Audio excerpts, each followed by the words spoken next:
O primeiro sinal de que aquele jantar de aniversário não era bem um jantar de aniversário foi o rosto da minha mãe. Ela não estava sorrindo. Ela não estava me olhando.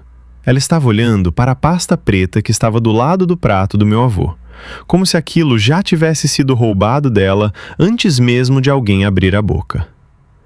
Meu irmão Preston pediu champanhe antes de qualquer anúncio. Esse foi o segundo sinal. E quando meu avô finalmente empurrou aquela pasta pela mesa na minha direção, minha mãe sussurrou algo tão baixo que eu quase não ouvi. Não, não para ele. Preston também ouviu. E sorriu do jeito de quem estava esperando ela dizer exatamente isso. Uma hora depois, ela estaria de pé, na frente de advogados, parceiros de negócios e toda a minha família, tentando me apagar com uma única frase. O que ela não sabia era que meu avô tinha convidado aquelas testemunhas de propósito. Meu nome é Ethan Caldwell. E durante a maior parte da minha vida, eu fui o segundo filho que não importava. Quando Preston bateu o primeiro carro, minha mãe chorou porque meu filho quase morreu.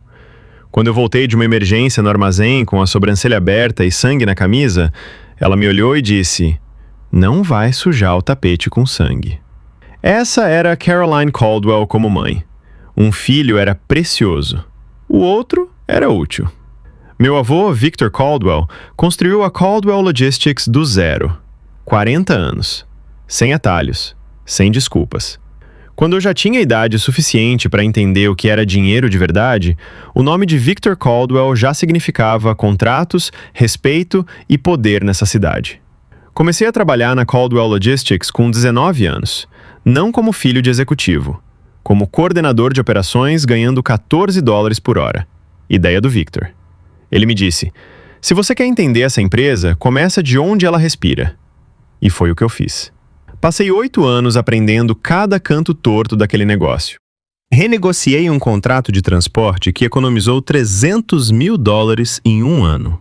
Cobri os erros de Preston em silêncio, mais vezes do que consigo contar, porque toda vez que Preston tocava em alguma coisa, ela rachava. O pior era que Preston sabia disso. Ele me chamava de menino do armazém nos jantares de família, mesmo depois de eu estar gerenciando contas maiores do que qualquer coisa que ele tivesse tocado. No Natal, ele levantou o copo e disse: "Por Ethan, o único Caldwell que sabe onde fica a doca de carga." Todo mundo riu. Minha mãe foi quem riu mais alto. 2 semanas antes do meu aniversário, alguma coisa mudou. Caroline me ligou 3 vezes em 4 dias, fazendo perguntas casuais que não tinham nada de casual. "Seu avô já falou com você sobre o futuro da empresa? Ele mencionou alguma mudança no testamento? Você assinou algum documento ultimamente?" A terceira ligação terminou com 10 segundos de silêncio. Achei que ela tinha desligado. Então ouvi ela sussurrar para alguém que estava no mesmo cômodo: "Ele ainda não sabe." Antes que eu pudesse perguntar o que isso significava, a ligação caiu. Não falei nada para ela, porque não havia nada a dizer. Ainda não. Então Preston começou a agir como alguém a quem já tinham prometido alguma coisa. Entrou no escritório usando um relógio novo, me deu um tapinha no ombro e disse: "Tenta não parecer muito surpreso no jantar." Perguntei o que aquilo queria dizer. Ele sorriu. "Algumas pessoas nasceram para estar em certas salas, Ethan. Outras só trabalham nelas." Só que eu percebi que Preston começou a rondar o escritório de Victor quando achava que ninguém estava olhando. Aí peguei uma ligação que não era para mim. A voz de Caroline estava controlada, tensa. "Se ele fizer isso hoje à noite, eu falo na frente de todo mundo. Não me importa quem esteja nessa sala." A voz do outro lado era masculina, mais velha. E quando ela desligou, eu a vi apagar a chamada antes de notar que eu estava ali parado, olhando. Não entendi o que ela queria dizer, mas guardei. Na noite antes do meu aniversário, Victor me chamou no escritório dele. Estava sentado atrás da mesa com 2 copos de bourbon e uma pasta que ele não abriu. "Você foi leal a essa empresa", ele disse. "Mais leal do que muita gente que nasceu achando que ela já era sua." Perguntei o que ele queria dizer. Ele não respondeu direto. Disse: "Amanhã à noite vai ser complicado. Fique calmo, não importa o que aconteça." Devia ter perguntado mais. Não perguntei. Victor reservou uma sala privativa no restaurante mais caro da cidade. Não era um jantar de família. Havia um advogado que eu nunca tinha visto, 2 dos principais parceiros de negócios da empresa, 3 membros do conselho administrativo. E então, num canto, visivelmente bem arrumados demais e visivelmente tensos, Caroline e Preston. Preston ficava olhando para o celular. Caroline ficava olhando para as mãos de Victor. Preston tinha pedido champanhe antes da sobremesa. Isso me incomodou. Ninguém tinha anunciado nada ainda, mas ele já estava comemorando. Caroline tinha uma mão sobre a bolsa a noite toda, como se tivesse alguma coisa dentro dela que estava pronta para usar. Victor também percebeu. Não disse nada.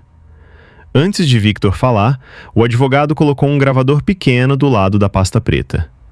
Para constar, ele disse, a parte comercial desta reunião será documentada. Ninguém contestou. Caroline estava ocupada demais olhando para a pasta. Quando o prato principal foi retirado, Victor se levantou. Victor não fez discurso longo. Ele olhou para Preston primeiro, depois para minha mãe, depois para mim e disse: uma empresa não deve parar nas mãos de quem grita mais alto por ela. Deve ficar com quem manteve tudo vivo quando ninguém estava aplaudindo. Então o advogado deslizou a pasta na minha direção. O controle da Caldwell Logistics. Toda a operação. $5 milhões, com efeito imediato. Ouvi a cadeira de Preston raspar no chão. Ouvi Caroline colocar o copo de vinho na mesa com mais força do que pretendia. Assinei os documentos. Os parceiros me apertaram a mão. Victor voltou a sentar e calmamente encheu o copo de água. Durante a próxima hora, todo mundo fingiu que aquilo ainda era uma celebração. Preston mal tocou na comida. Caroline não tocou na dela. Ficou só encarando a pasta na minha frente como se aquilo estivesse do lado errado da mesa. Então Victor levantou o copo e disse: pelo futuro da Caldwell Logistics. Foi aí que Caroline finalmente se levantou. Caroline se levantou. Ela não gritou de cara. Usou aquela voz controlada que ela usa quando está humilhando alguém e quer parecer civilizada enquanto faz isso.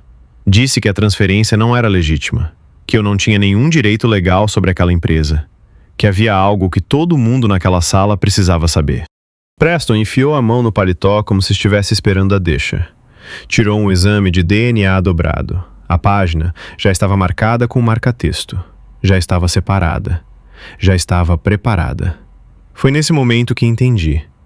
Minha mãe não estava confessando. Ela estava encenando. E então Caroline disse: Ethan não é neto de Victor. Ele não é um Caldwell de sangue. E essa empresa nunca deveria ter sido oferecida a ele. Em voz alta, na frente do advogado, dos parceiros, dos membros do conselho e dos garçons que tinham parado de se mover perto da porta. Um dos garçons baixou os olhos. Um dos membros do conselho parou de mastigar. E Preston se recostou na cadeira com um sorrisinho quase imperceptível. Não era choque. Era satisfação. A sala ficou quieta do jeito que fica quando algo irreversível acabou de acontecer. Senti o chão vacilar embaixo de mim. Não porque eu não soubesse lidar com notícias difíceis, eu sabia, mas por causa de onde ela disse, por causa de quem estava naquela sala. Porque ela me olhou como quem passou anos segurando aquela granada na mão e finalmente tinha um motivo grande o suficiente para justificar. Preston sorriu. Ele de verdade sorriu. Olhei para Victor.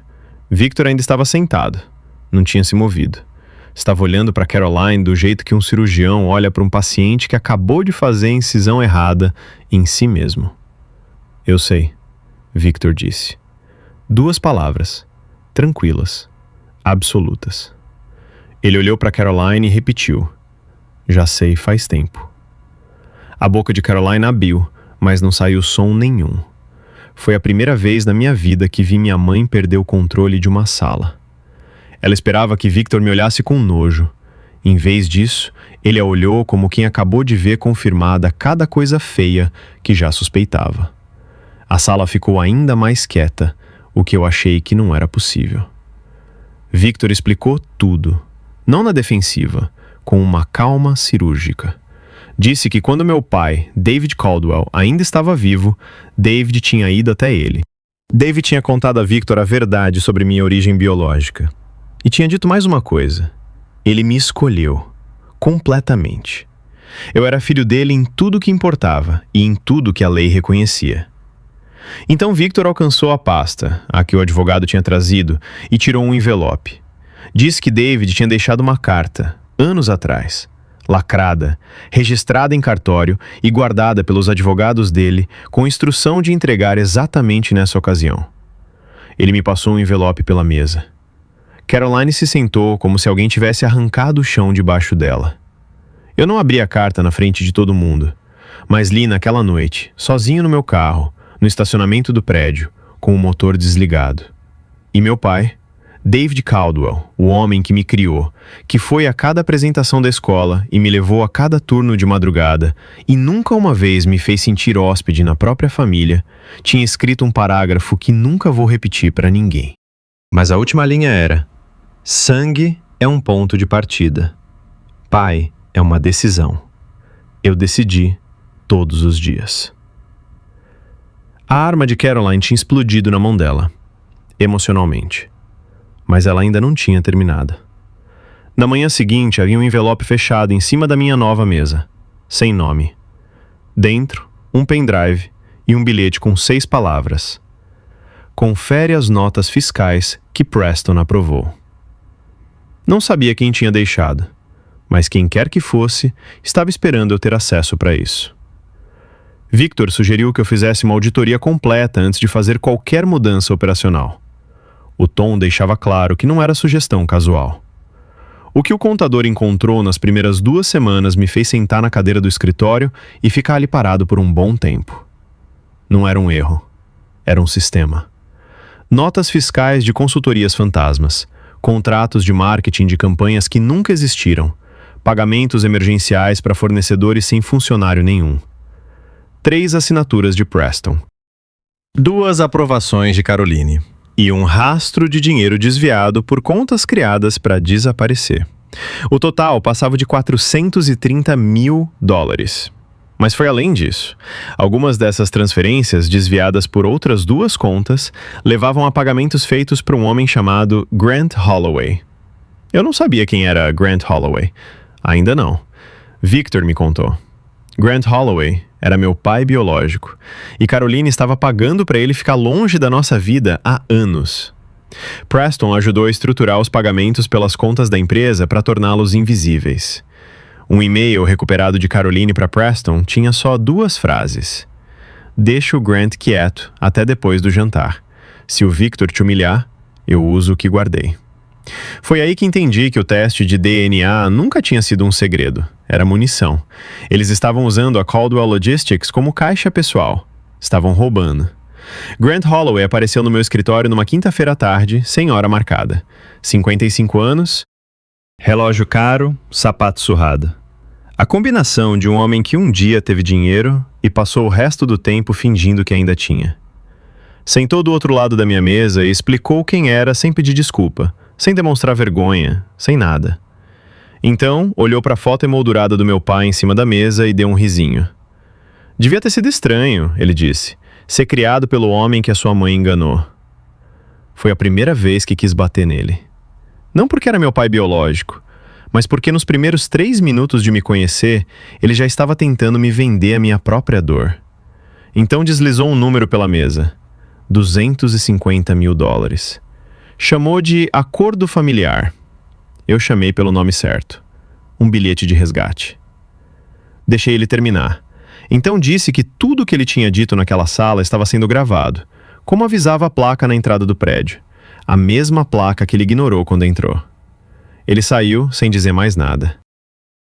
Encaminhei a gravação para o nosso advogado antes de o elevador chegar ao térreo. As ligações começaram naquele fim de semana. Parentes que eu não falava há anos, amigas da minha mãe, o assistente de um dos membros do conselho. Caroline e Preston estavam contando para todo mundo que eu tinha manipulado um velho para entregar uma empresa que pertencia à família, que Victor tinha sido enganado, que a transferência não era legítima, que eu nunca fui um Caldwell de verdade e todo mundo sabia disso. Um tio me ligou e disse que eu devia pensar se isso valia a pena. Uma amiga da família me mandou mensagem dizendo que sangue é sangue, Ethan. Minha tia me escreveu. Talvez sua mãe tenha errado em dizer em público, mas ela estava certa. Sangue importa. Essa mesma tia que tomou $18 mil emprestado do meu avô e nunca devolveu.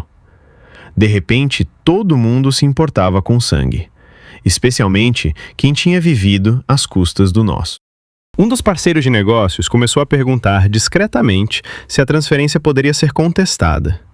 Então alguém me mandou um print. Preston tinha postado uma foto do jantar de aniversário, sem legenda. Só a foto de mim segurando a pasta da empresa. Embaixo, um comentário do amigo dele. Acho que qualquer um pode vir à família se o cheque for gordo o suficiente. Preston curtiu. Durante 2 semanas não disse nada publicamente.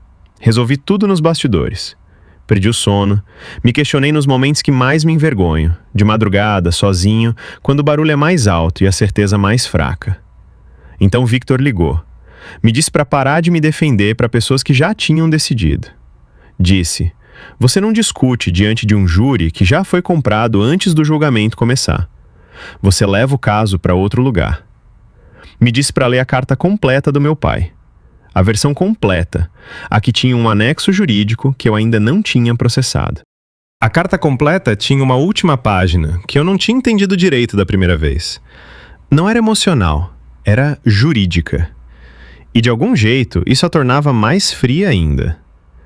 Havia um parágrafo sobre o fundo fiduciário familiar. Fraude, chantagem, difamação, divulgação não autorizada de informações privadas de família. Li 3 vezes e ainda não entendia completamente o que Victor tinha embutido naqueles documentos. Então liguei para ele. Ele atendeu antes do segundo toque. Perguntei: o que é isso? Victor disse: algo que a sua mãe vai entender muito em breve. Victor convocou uma reunião formal. O conselho completo, a equipe jurídica, 3 dos principais parceiros da empresa e, a pedido específico de Victor, alguns parentes-chave, incluindo os mesmos que Caroline tinha ligado durante a campanha de difamação. Caroline entrou na sala do conselho de branco. Era o tipo de mulher que ela era. Mesmo sendo culpada, se vestia de vítima. Preston entrou atrás dela, maxilar travado, ainda tentando parecer rico. Grant não apareceu. O advogado dele apareceu. Fiquei de pé na frente de todos e coloquei tudo na mesa. A gravação do restaurante do jantar de aniversário. A declaração de Caroline, capturada pelo gravador que o advogado tinha deixado sobre a mesa antes da transferência.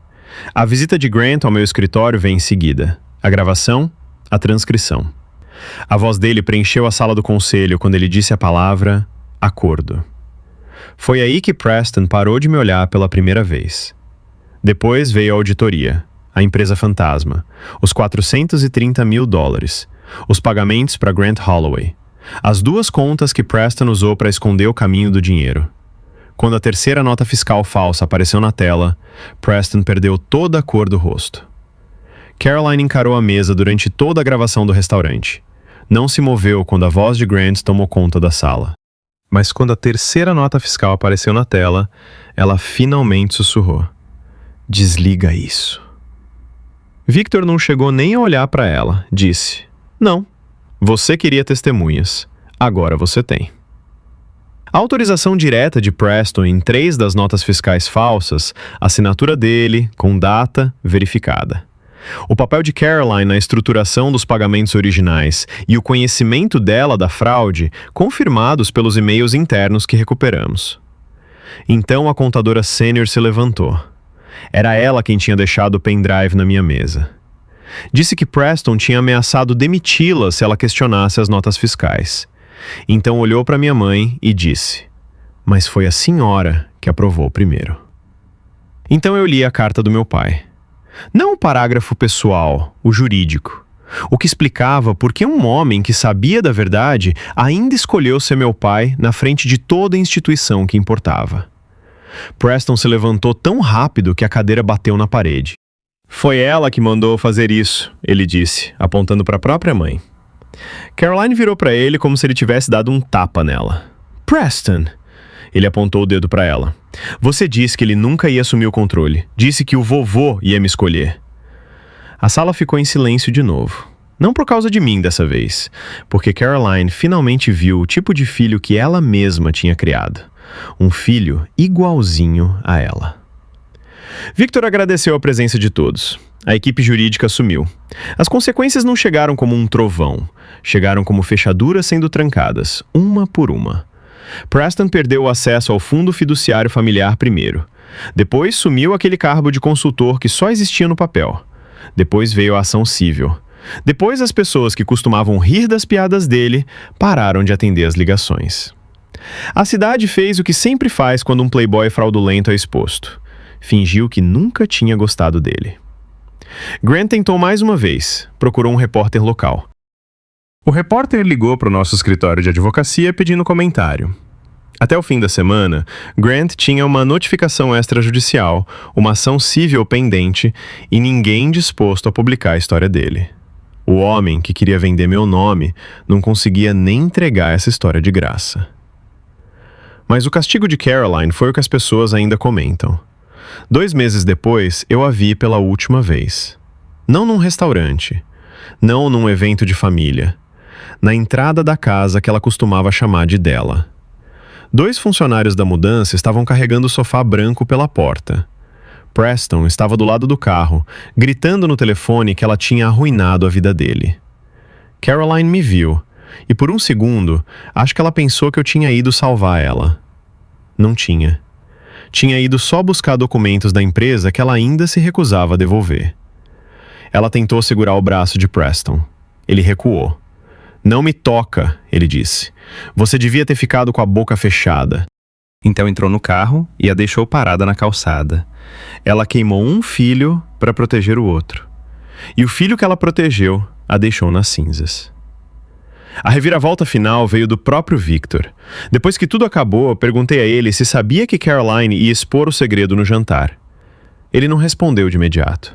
Então disse: "Eu sabia que ela tinha arma. Queria ver se ia usá-la." Foi aí que ele me contou a verdade. A transferência da empresa era real. O jantar de aniversário era real. Mas a lista de convidados não foi aleatória. O advogado, os membros do conselho, os parceiros de negócios estavam lá porque Caroline precisava de testemunhas para me destruir. E Victor precisava de testemunhas para destruí-la. Caroline achava que estava usando aquela sala para provar que eu não era família. Em vez disso, ela usou aquela sala para assinar a própria queda.